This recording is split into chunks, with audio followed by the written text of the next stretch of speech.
I didn't want to go live. I think we're live. We are live. We are live. All right, so we got unfinished project. Hello, first responder garage, quality control, Shellman, busted grill garage. Yeah. Hello, everyone. Yeah, that's why can I not see the chat? Oh yeah, because I'm on your. Okay, yeah, because I'm on your live, so I got to go to this other thing to see the chat.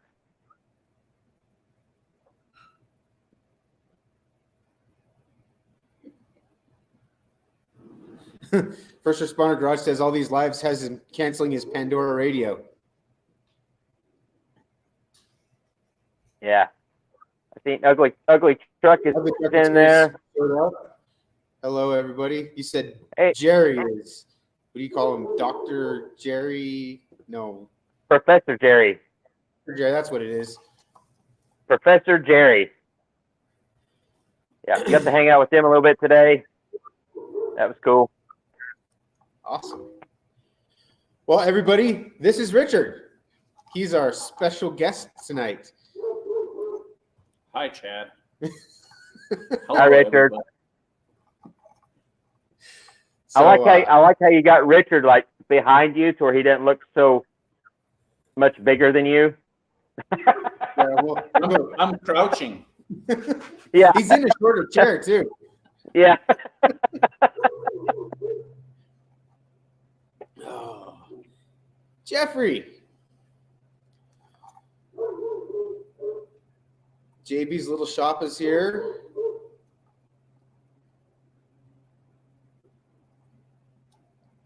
Quality controls on top of the replying to comments here. Yeah. We got to have quality control on the job. Oh, we got Amanda here. And right there. So, anyway, so I guess talk about what we're going to talk about tonight. We, I don't know what Amber put on the thumbnail, but I guess the theme is, oh, Chucky's Garage is here.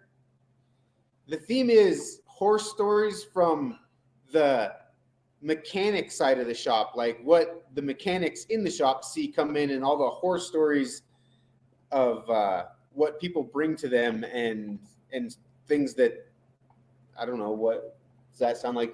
Kind of what you're thinking? Like Pretty close. Lots of tragedies. Yeah. Well, yeah, if you could like pan your screen over to that Ford with the cab off of it behind you guys. you could probably like do that. You showed me earlier. That's enough right there. And it's white too. Yeah. That's white how you work on a Ford truck these days. Hey, that one's a Ford too. And it's white. Is it white too? Is it white? Yeah, the van's white, and so is the Ford truck. The Mustang's not; it's blue. Yeah, the shop I worked at, one of the shops I worked at, if it was a white vehicle, no one wanted to work on it. If it was a white Ford, nobody wanted to touch it.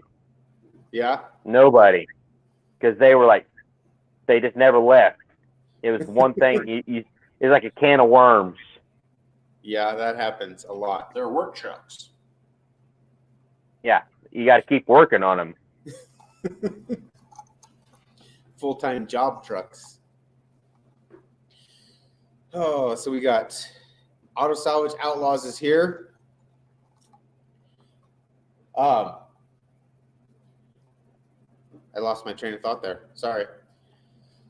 I guess we'll just if Richard wants to get in some of it, he was showing me his list. He's got some pretty interesting stories, some things that he's seen, and he kind of went from I can't believe somebody did this perspective, so it's pretty funny.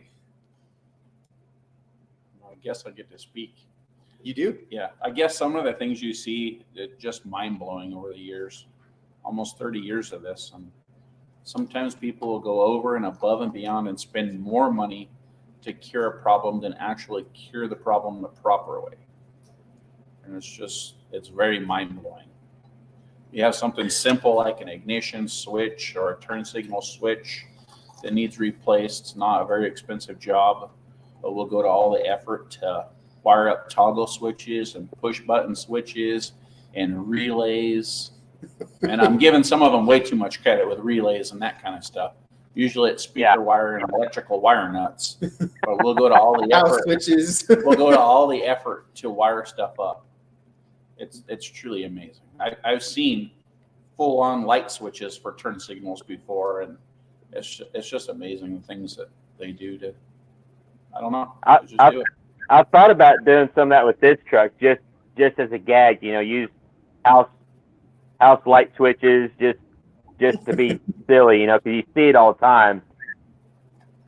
What I was just thinking, I went around the ignition switch on extra parts and put toggle switches and push button switches on that, and relays too. I think maybe he's calling me out here.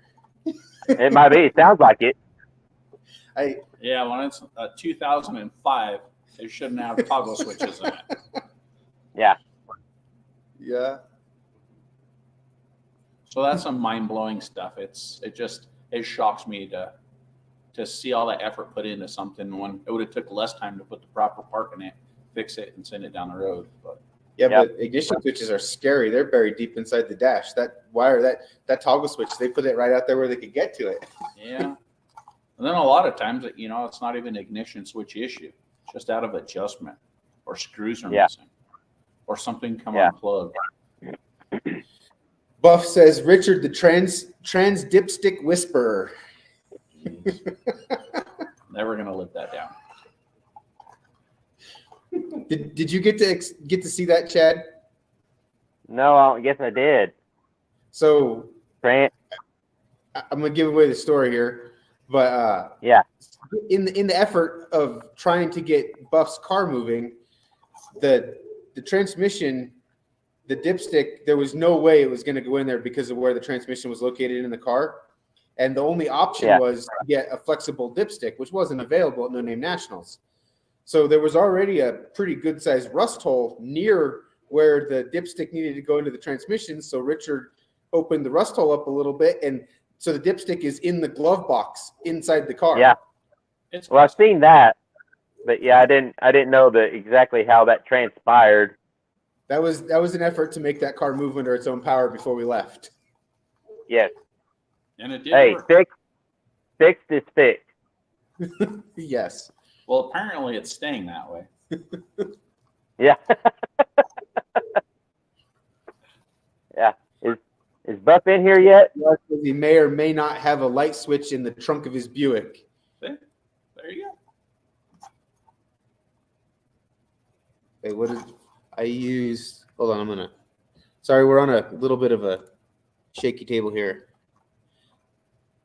I use RPM module on big trucks. I program the RPM to certain fuse on different circuits and hook up together. 50 switches running 3 wires and terminating. I'm trying to follow that train of thought. I think that's a joke. I think so. I'm pretty sure.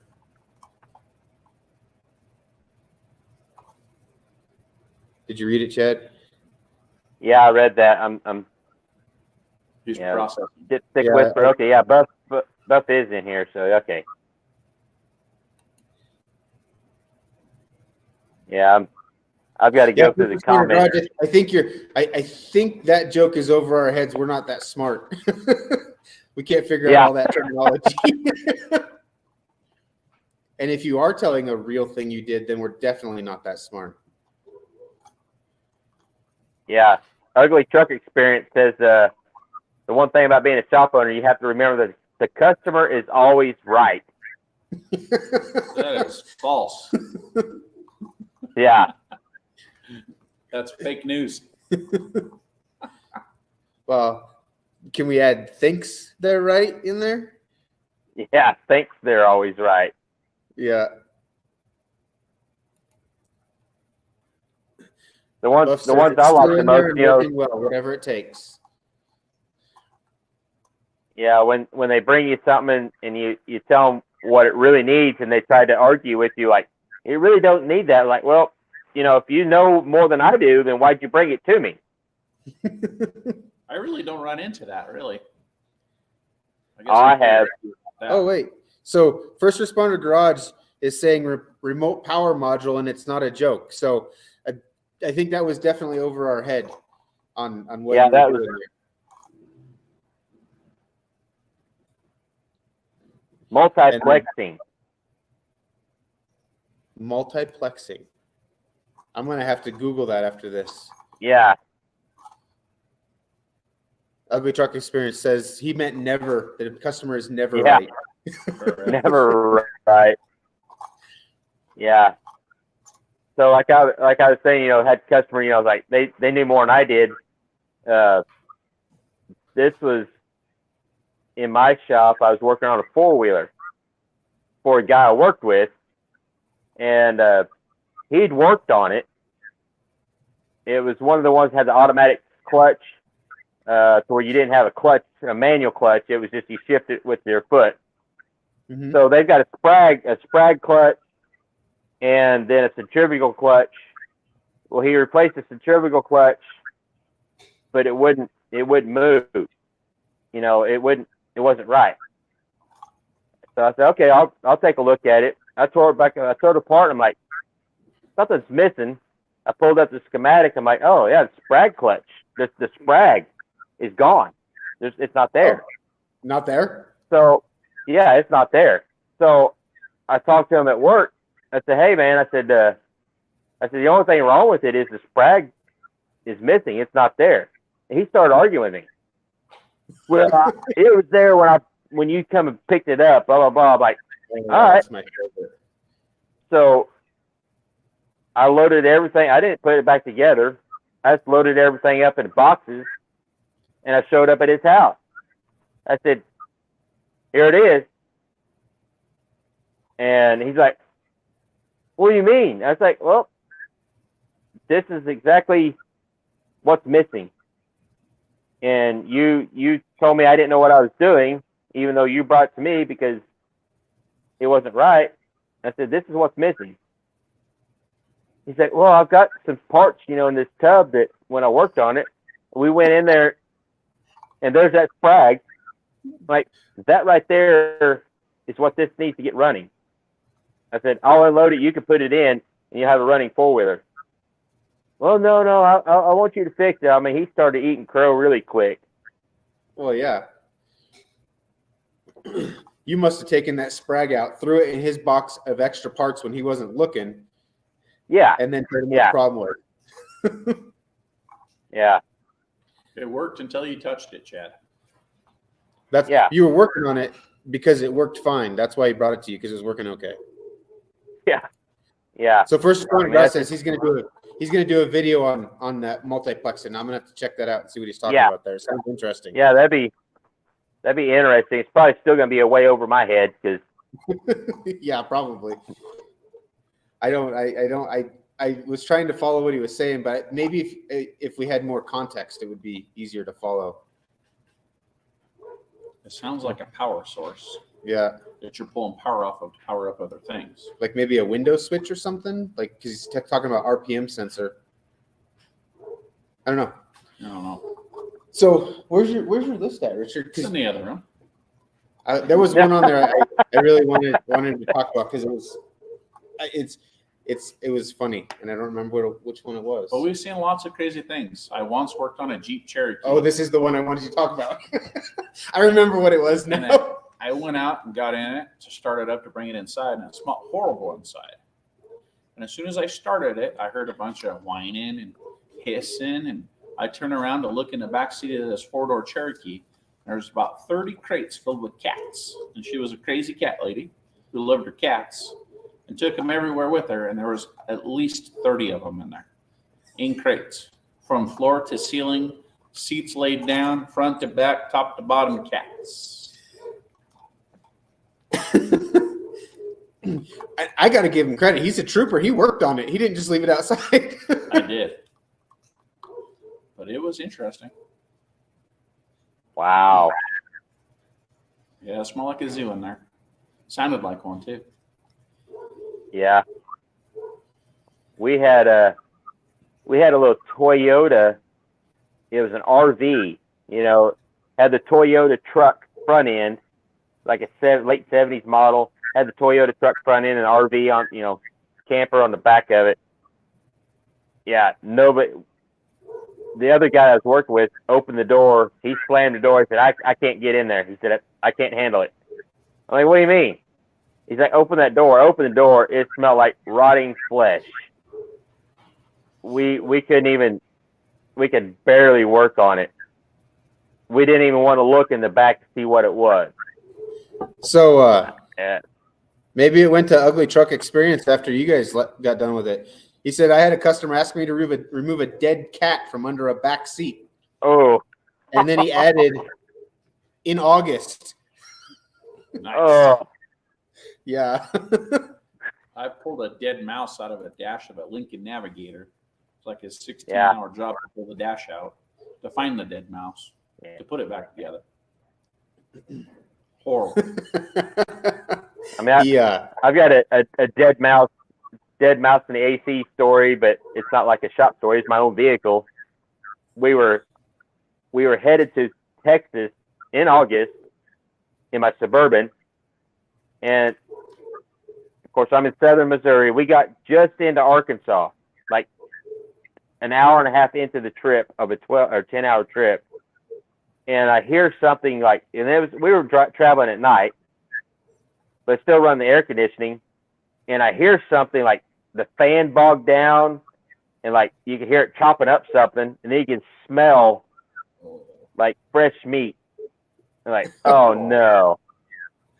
Like, yeah, I knew what happened. A mouse got sucked up in the fan. So the longer the trip went, the worse it smelled.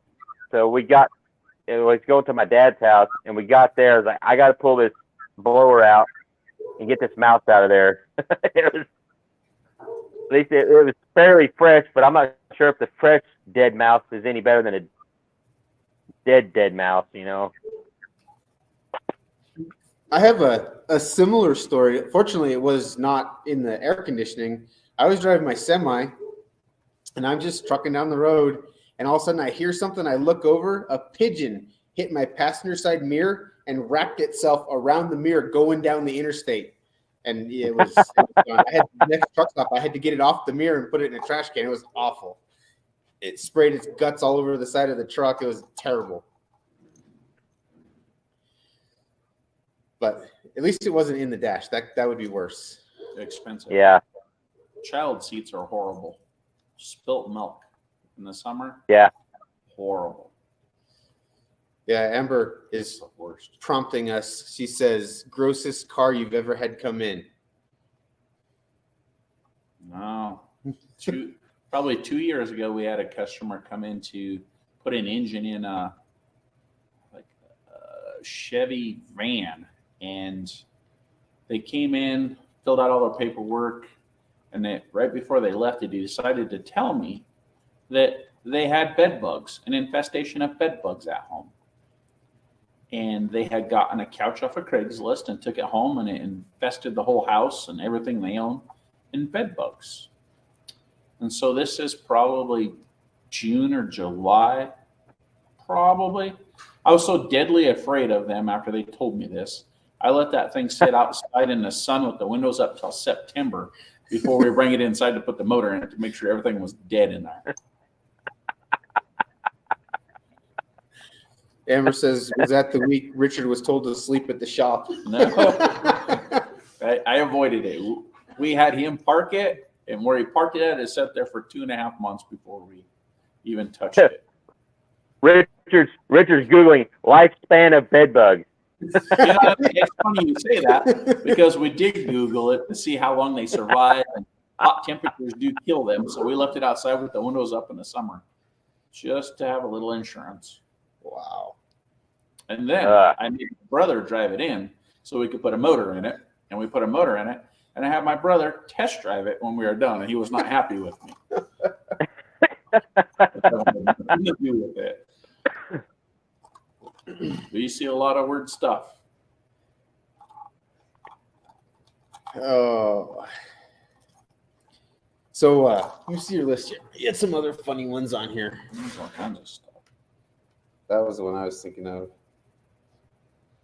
I think there's some. Oh, the brake pad. Because we talked about that last week. The brake pads being backwards. Apparently, he's seen that quite a bit at the Seen shop it too.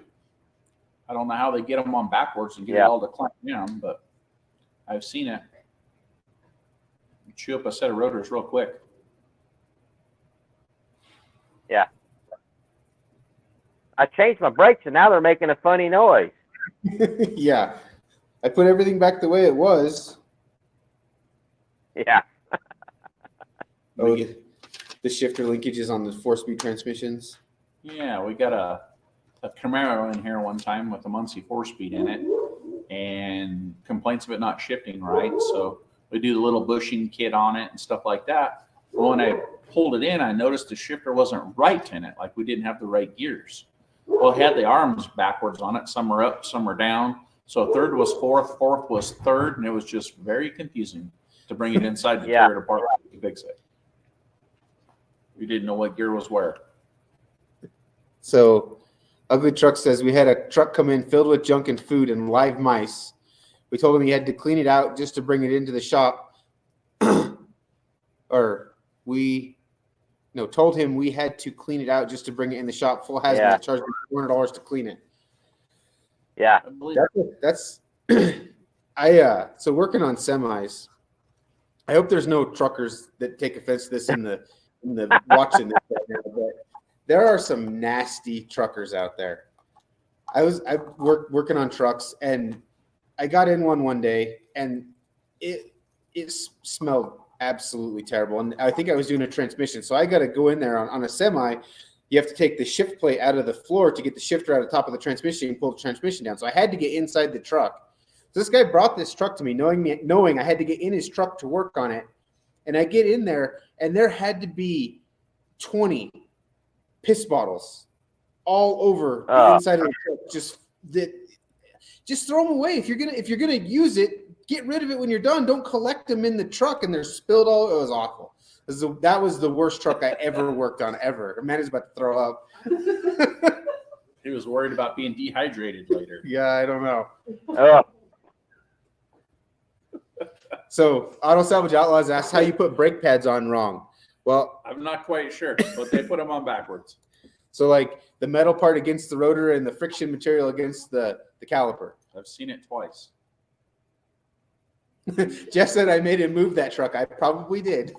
That's when he was learning to drive. He needed the practice.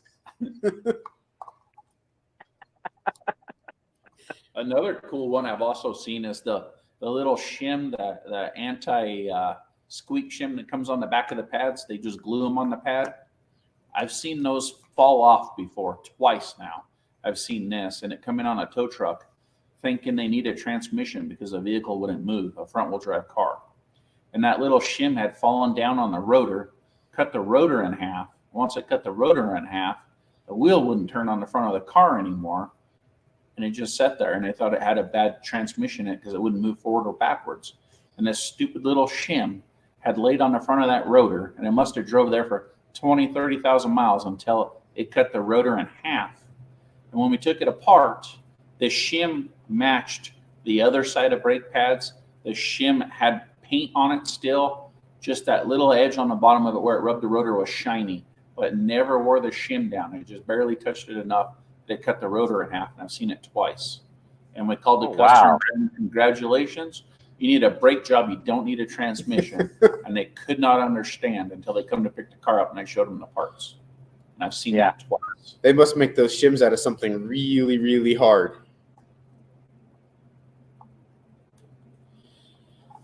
Oh, so what else do we have on your list here? The does that say engine in boxes? Oh, we get vehicles all the time. Somebody started to do something and got in over their head. And, it comes in, it's a basket case. It comes in pieces, whether it be a training and a transfer case, or whether it be a motor and the parts are from one end to the other in boxes, and we got to cipher through everything and put them back together. We always get them done. They cost more money, but yeah. Yeah, that you know when it gets half installed.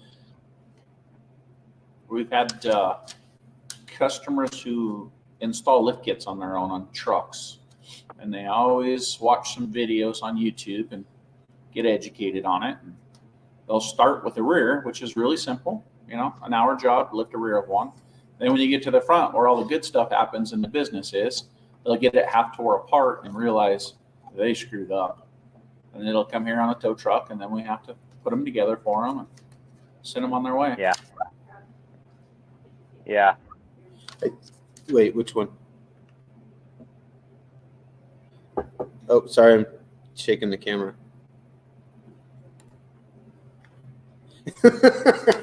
I bet you've never had anybody say anything insulting to you. It says, have you ever had a customer say anything insulting to you? Oh, yeah. It just goes both ways, though. You give what you get. Yeah. Got Tim Windsor here. So Buff says, hey, I do stuff on YouTube. Yeah. That's that. I'm not saying it's I bad resemble. Sometimes it gives people a little bit more encouragement than they need. Yeah. Amber says they didn't even label all the parts and put them in little bags. Yeah, I mean, that's smart. Smart. It is, but you don't need an individual bag for every single bolt. No. You just group them together. Everything for a door goes in a bag. Everything for a bumper goes in a bag. Just group them together. Let's do it. Auto Salvage Outlaw says, what's funny is got to the parts house and set a set of points on the counter. And a guy says, what's that? I said, blend before your time. Yeah. Sure. Yeah. Most people know nothing about that anymore. I work on a lot of carburetors. A lot of shops in town bring me carburetors because nobody understands them anymore. Yeah. I was the carburetor guy in the shop I worked in. I mean, the boss, he could do carburetors, but he was the boss, so all he wanted to do is build transmissions. So that was it, and make sure everything ran okay. But if anything carbureted come in, I was the guy, because the other guy we had in there, he didn't know much about carburetors. So anything old came in, it was my baby. I think it's a good day when I get to bust out my dwell meter and my timing line. It's a happy day for me. Instead of get the vacuum gauge out, put your New Balances on. I don't have those, but yeah. I don't either. It's funny because I was just thinking today, if I ever get another pair of sneakers, I'm gonna get a pair of New Balances, just because that's kind of the thing, on Facebook, that's what the carburetor guys wear. I guess I haven't seen that. They say they're comfortable. I've had New Balances. I like New Balance shoes, but I didn't know it was a thing. If you wear New Balances, you were a carburetor guy. Well, I think it's the carburetor guys, like, they make fun of them because they're old school, they're old people. Oh yeah. Yeah. That's a subject. The whole EFI versus carburetor, that could be a whole nother topic. They both have their pros and cons. Yeah, they have their pros and cons, but the people tuning in them, we could go a long ways, because I have a lot of opinions on that. So I'm sure you get that one a lot. Drop the car off for an engine and 2 miles down the road and call and ask if it's done yet. Yeah. I'm pretty upfront with them, because I'm the only person here working in the shop. So it's going to be more than a day before you get an engine back. But you'd be surprised. Some people drop something off, a set of brakes. 30 minutes later, they're already calling to see if it's done yet. And the darn thing hasn't even made it on the door yet, because there's 2 others in front of it. But I mean, it happens. Or you specifically tell them it's going to be a week before I can even look at it. If you're willing to leave it here, I will get to it as soon as I can. And then 2 days later, have you got to it yet? And then you see that. You have shorter weeks than I do. once you finally get it done, oh well, I won't be able to pick it up in 2 weeks. You know. Yeah. Yeah, it's a struggle. I got some here now where I've told customers the past couple of days it's going to be 2 weeks before I can even look at it, and they're sitting out there in the yard waiting for me. So. Yeah. So Ugly Truck Experience says choke angle gauge. Yeah, it's these things right here. And These then right there. First Responder Garage says manometers for multiple carbs. I have a cool little choke device though that you plug into an air hose, and one side of it, it's a vortex. One side it makes hot air, and the other side it makes frigid cold air. It'll freeze things, and it's really handy for working on chokes. So you don't have to let something sit for a couple hours and restart it, or wait till tomorrow. You can put it right on there and freeze it, or put it right on there and warm it up and see if it comes on and goes off like it's supposed to. Pretty handy tool. Yeah.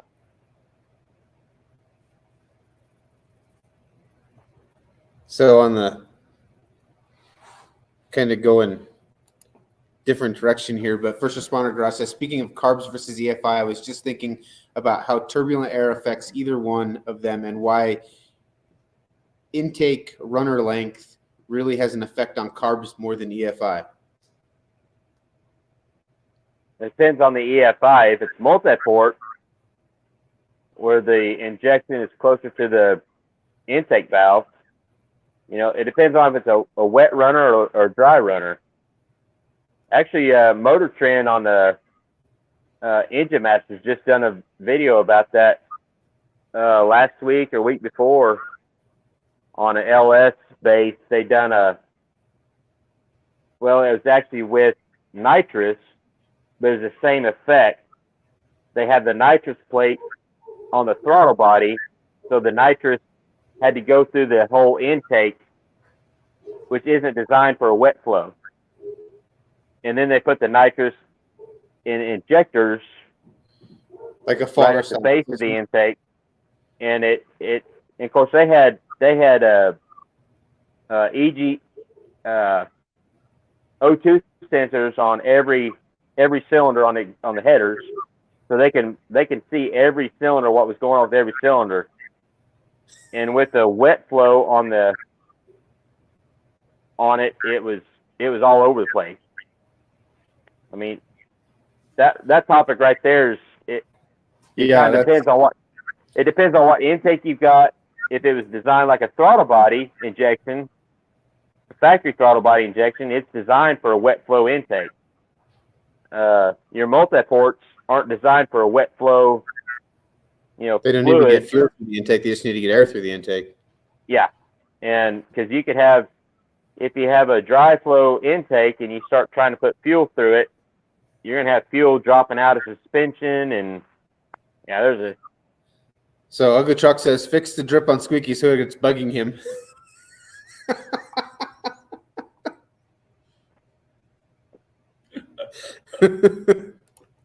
Is it raining there? Yes. There. Is that better? Now I'm gonna have a drip on my head. I got some leaks I gotta fix on my roof. Sorry, Jerry. Buff says, don't cry, Squeaky. We still love you. At least he's inside and not getting completely rained on. And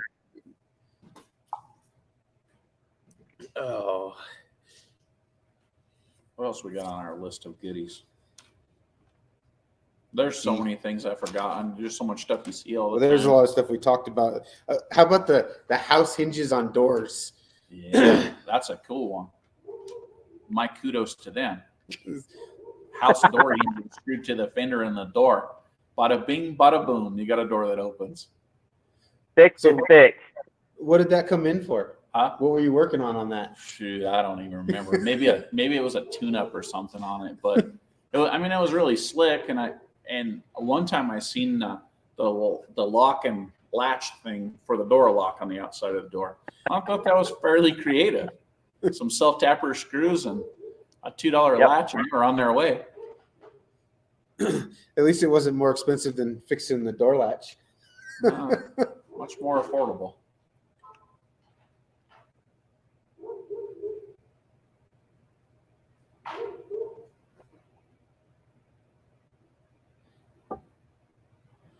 Oh, first responder garage is a smart guy. He's talking about how air being rushed into a radius creates a white cloud, and that happens because the runner length isn't long enough, and turbulent air disrupts the flow to each cylinder. I don't play with a flow bench. Yeah, that's way above my pay grade. I have somebody who does that for me. Yeah, that's on my bucket list for when I make it big. Have my own flow bench. Yeah. Yeah. They're not that expensive, believe it or not. But you'll go crazy playing with it. Yeah. Well, that's the thing is, I'm one of those guys that I can sit there, play with the cylinder head and like the flow bench thing. I could just do that all day long, just tinkering. Yeah. And an actual engine dyno, that's another thing on my bucket list. I'd be fine with I don't care if the engine ever goes into anything. I'd like to build them, put them on dyno just to play. Play with them? It would be a good job. Who's the guy on YouTube? Richard Holdner that does all the LS stuff? That would be a fun job all day, every day. Buff says, flow bench, CNC machine, all backyard DIY YouTubers should have $1 million shop. Someday, Buff. Someday. Sounds good to me.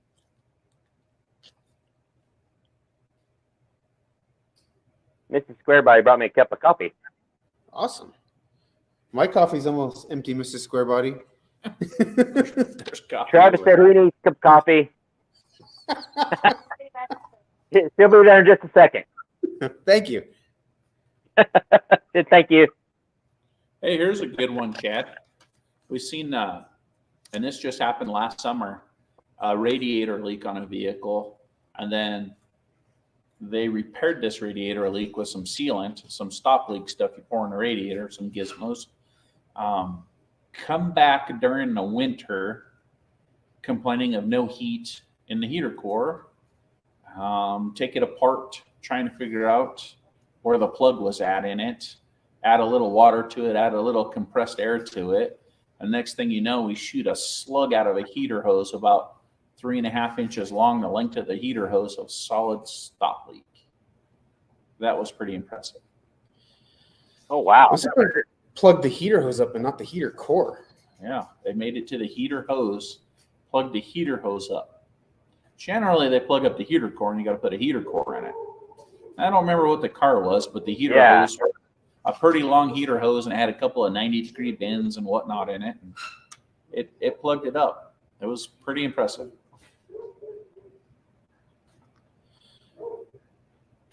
But did they fix the leak? It ended up getting a radiator put in it as well, but yeah. Was that the one that came in with the radiator hoses looped and no radiator installed? No. That's another one that's on his list. Tell that story. A job come in. I'm assuming originally maybe it had a bad radiator in it. I don't know, but it was drove to the shop with the heater hose or the radiator hoses looped together and the transmission lines looped together and hose clamped down, and they drove the thing here to have work done on it. You don't need a radiator. They just put those there for no reason. Pretty impressive. Yeah.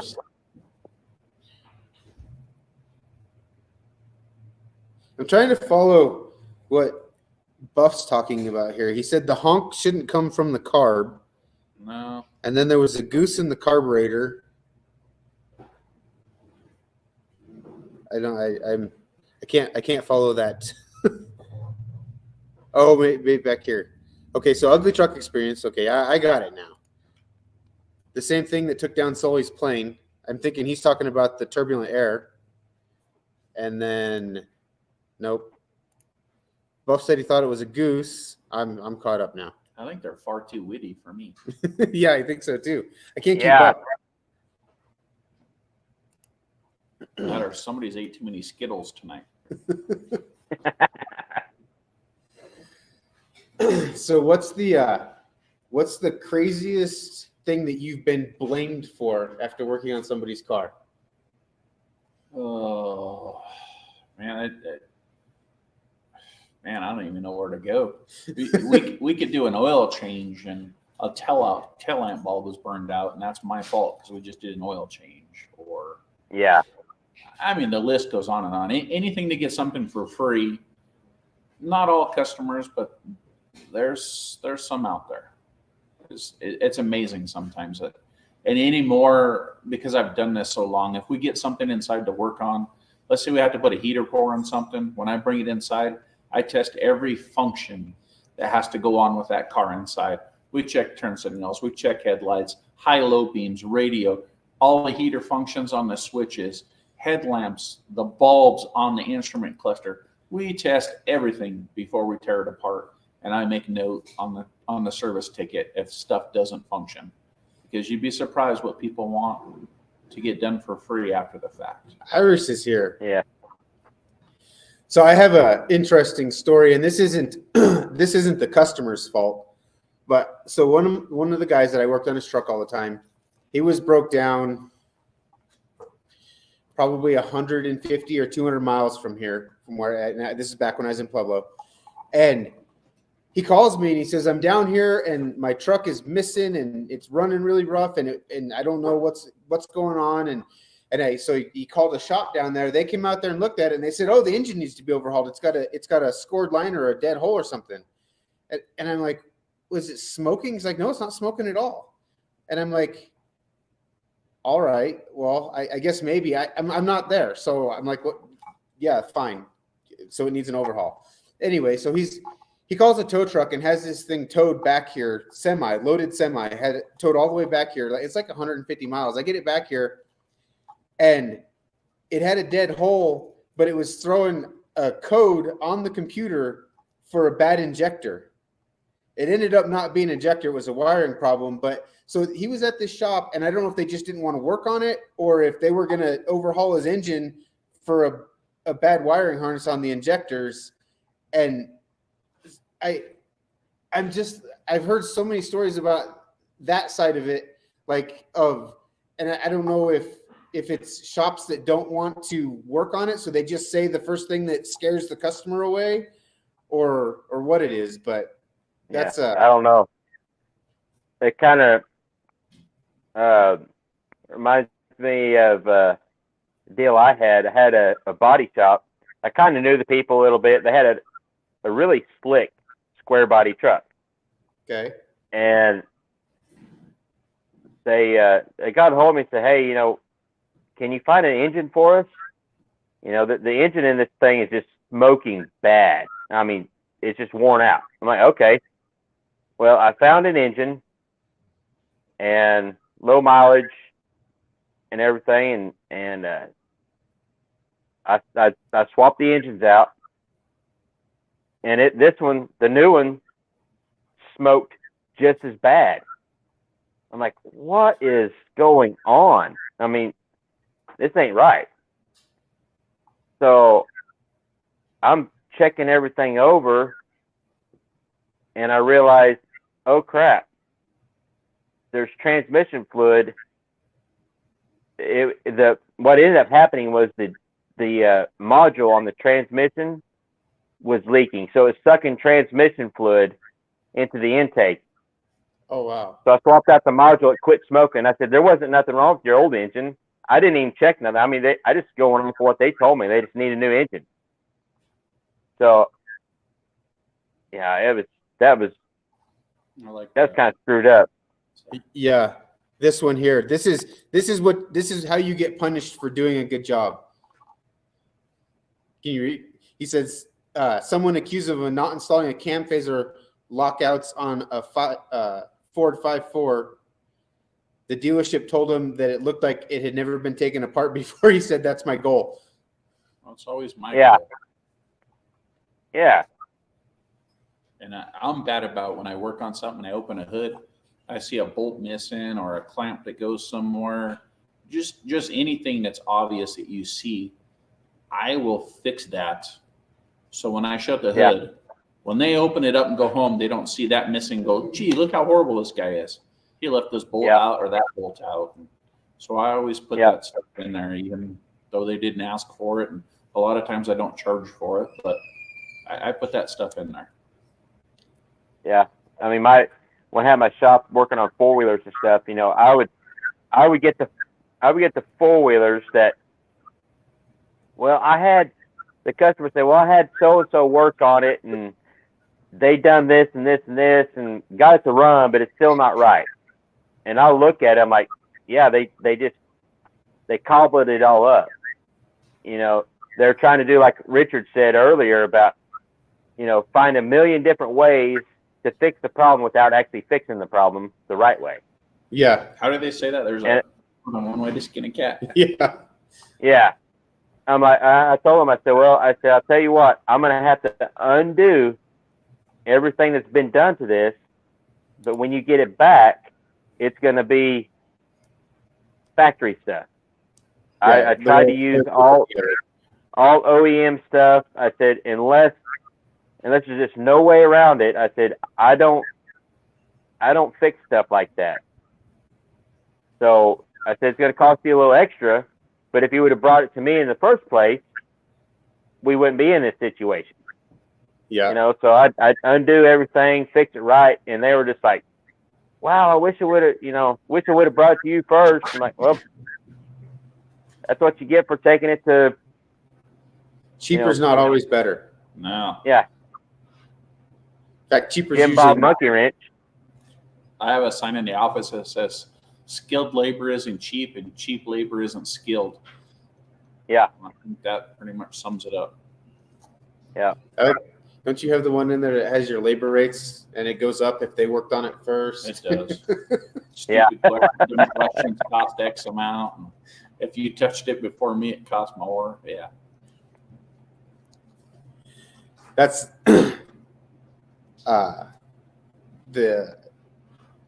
lost the train of thought there completely.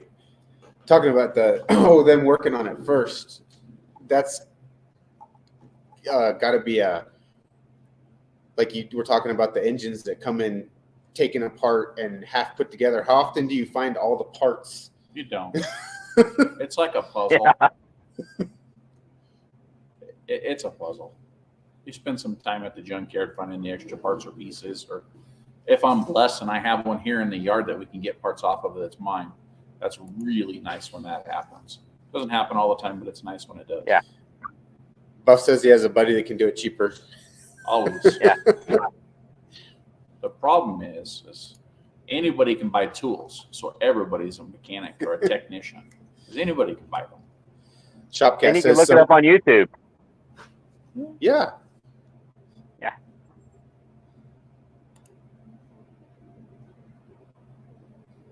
Yeah. Ira says he's the buddy that will do it cheaper. There it is.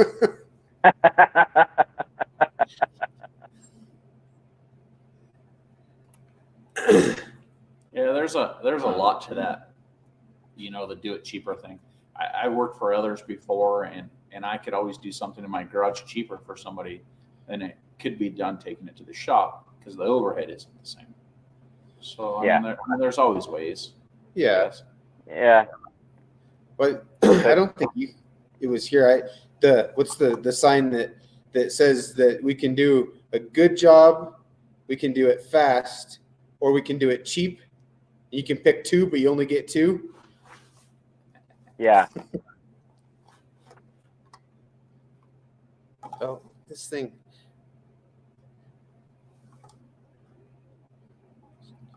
Ball joints.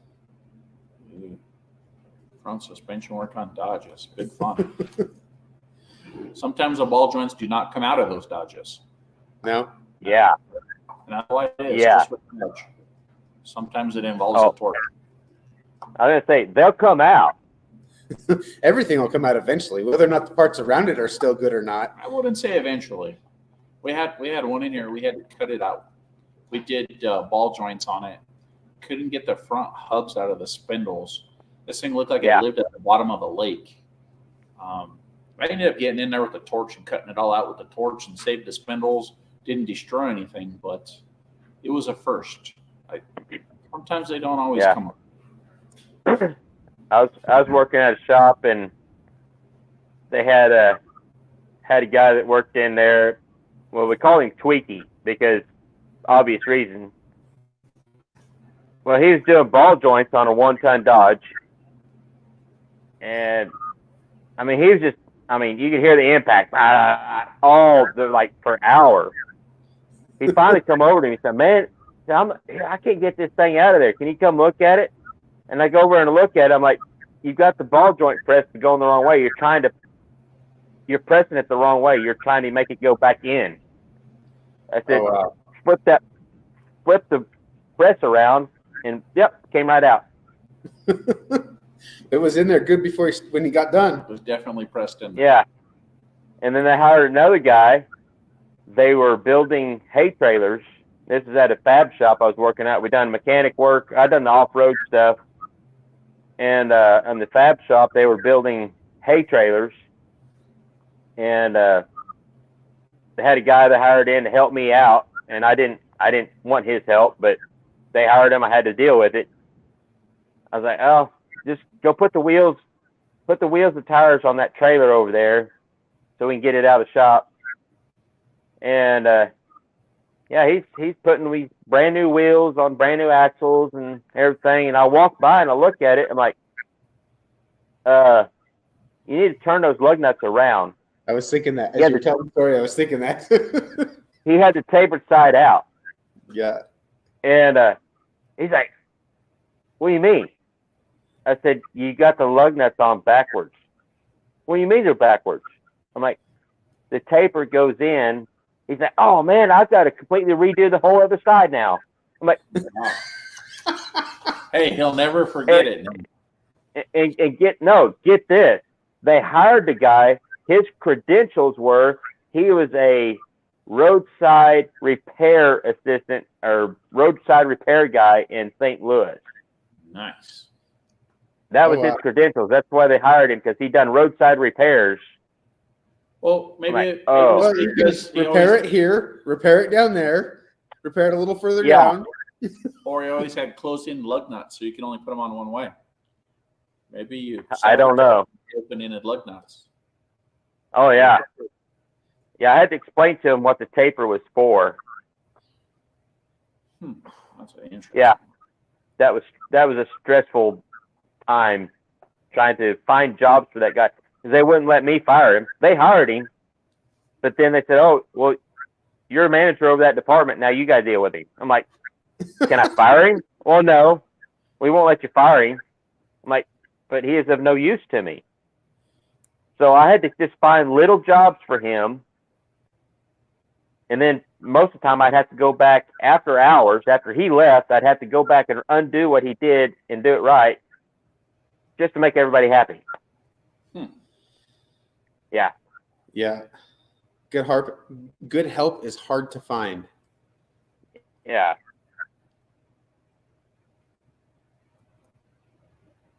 Yeah. What does Buff say? I'm the reason why you don't. Buff says, I'm the reason why you don't hire mechanics that learn from YouTube. I'm not saying all this bad. There's a lot of good stuff to learn. Just sometimes it gives more encouragement or, well, I don't know. So I call it YouTube University. There's for your degree. There has to be a certain amount of aptitude on top of what you see in the YouTube video. Yes. There's no way to teach common sense. Yeah, the Amber common sense in a YouTube. You can't, or mechanical ability. You have to have a little bit of skill going into it to watch a YouTube video and do anything. You can't just you can make a YouTube video on anything you wanted to, and I mean, I'm trying to think of something very, very difficult, but the first thing I came up with I probably shouldn't say on YouTube. So I mean, I don't know, what's a very something like rocket science, building a rocket engine. You could make a YouTube video on it, but not everybody could do it just because they watched a YouTube video on making a rocket engine. There's a lot more to it than what can ever be put into a video on YouTube. And it's the same thing with cars. I mean, a lot of it is, it's simple to people who know how to do it, and you make a YouTube video on it, and the majority of people, or a lot of people who watch it, can handle doing it, but they still have to have some mechanical ability to even follow a video. Yeah. What's Buff's degree? My degree is idiocracy. I think Buff's not giving himself enough credit. He did get that car together. It just had a little bit of unfinished stuff. If he had time, he would have got it done. Oh yeah, yeah. Although I don't know if he'd have put the dipstick in the glove box himself. I'm not sure about the vice grip shifter either. No. Now, what was that? TIG welding rod? That we started with? Yeah. That was a tragedy, Buff. Well, that was just not. That was trying to use parts that you had on hand, and sometimes you just don't have what it takes to make a shifting rod. Thank you, first responder rod. There's a lot of things that got built at No Name Nationals at the drag strip that shouldn't have been built at a drag strip. Oh wait. So Amber put out a short, so I guess I can say the drive shaft has a little bit of vibration at about 80 miles an hour. Not bad. The one that we. Yeah. Oh, it does good up to about 80, and at 80 it had just a little bit of vibration at 80. Oh so wow! I didn't think you'd ever warranty that. Yeah, we need some warranty. It was fine until you touched it. Well, let's see. I think the warranty ran out yesterday. Oh, I have it on video that you did it, so I can prove that it was you. I just welded it. You said it. You said it. You had the measuring tape. Well, I checked, and it's because there's too much weld on one side. That's why it's not. Oh, okay, yeah. Well, yeah, okay. No, it's good. It's so far. That's impressive that you're still. I didn't figure you'd still run that thing. I figured that was just kind of just to get you by. Fixed it. It's going to get you. It is just to get me by. It's just to get it running and driving right now. There's plans for the future, but they're down the road a little ways.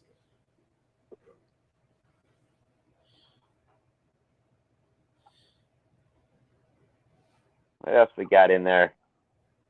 Oh, Brennan asked when we could see more of the red Dodge. So the next video, Amber put it in there. On the 23rd is the next video on the red Dodge.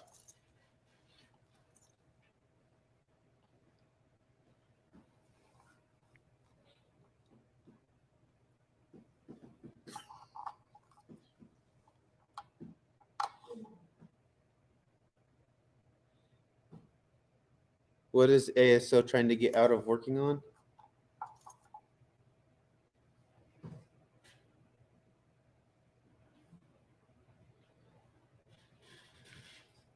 I don't know. It must have been something that we said that he was commenting on. I'm not putting two and two together there. But this is a good time. We got 2 minutes left. Pretty much immediately following this, we're going to go to the after hours show. And anybody who wants to get on there live with us, Amber will put the link in the comments. So everybody can join us. And we can chat for a couple hours until we either run out of stuff to talk about or we get tired. Yeah. But because I don't thank everybody for coming by. Thank Richard for being on YouTube Live for the first time and sharing his Richard. Horror stories of owning a mechanic shop. We have lots more horror stories, but these are the PC ones. Well, the after hours show is not necessarily PC. Yeah. How to set off an airbag. We don't want to talk about that. We don't want to talk about that. That is a lot harder than you think it is. No, it wasn't. Once you get a good working airbag. I just had a bad airbag. Go figure. I took it out for a reason.